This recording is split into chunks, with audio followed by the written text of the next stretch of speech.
Hi,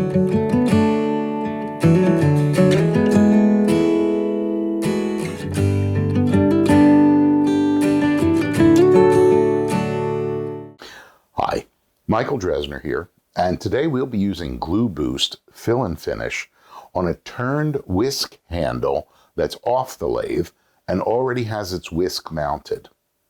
To keep the adhesive off the metal ferrule, mask it using GluBoost Endpoint Perimeter tape.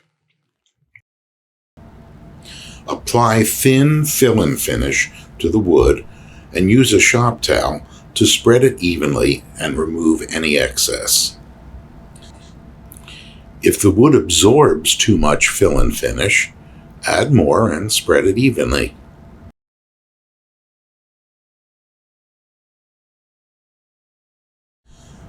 When it looks smooth and uniform, spray lightly with GluDry to cure it.